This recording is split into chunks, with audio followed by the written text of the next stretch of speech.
Today we will be reviewing the first multiplication and division unit, which is 19 days. Multiplication is a focus of the third grade curriculum.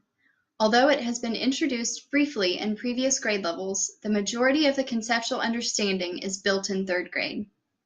In second grade, students begin to work with equal groups. They especially focus on counting by ones, fives, tens, and hundreds, starting from a given number. In third grade, the main focus of multiplication is building a conceptual understanding through composing and decomposing numbers, using visual models, and using problems in context. Students are expected to interpret products of whole numbers, where they describe a context to a multiplication problem with groups of objects. Students should also be able to apply properties of operations, but do not have to name them. Division should be understood as an unknown factor problem relating multiplication and division. Students should be able to multiply and divide using the inverse to help them solve. Last, students should be able to see and use patterns in numbers using the properties of operations, decomposing numbers, and observations. This also helps students solve for area later in the year.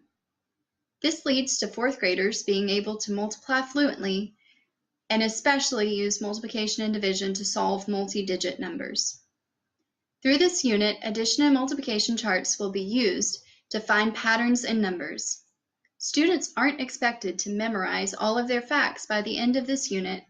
Instead, they will be introduced to strategies that can help them solve multiplication and division problems more efficiently. This means that students understand the way that repeated addition and subtraction and decomposing numbers can be meaningful to assist in solving problems.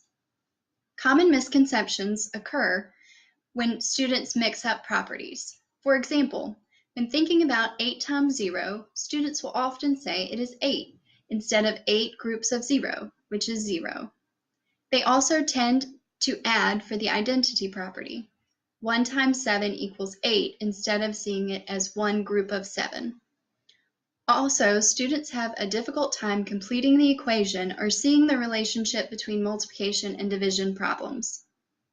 In Lesson 1 and 2, it introduces the concept of multiplication through the use of repeated addition and visual models.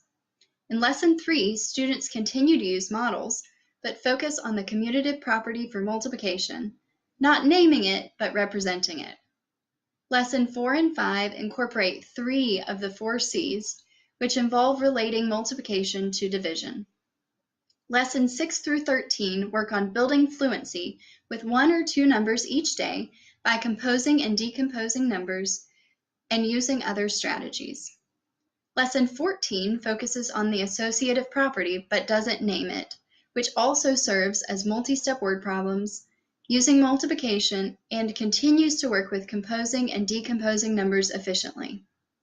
Lesson 15 and 16 focus on putting multiplication into context, using stories and visual models and an anchor text, The Best of Times by Greg Tang, which continues in Lesson 17, where students use 3 of the 4 C's to make their own book. There are 2 assessments included in this unit. The first assessment only includes numbers which have been covered to that point in the unit. Instruction ties to assessment through writing equations, creating and solving story problems, completing multiplication and division problems using the inverse, and explaining why properties are true. Please refer to the unit guide and CMAP lessons for further clarification.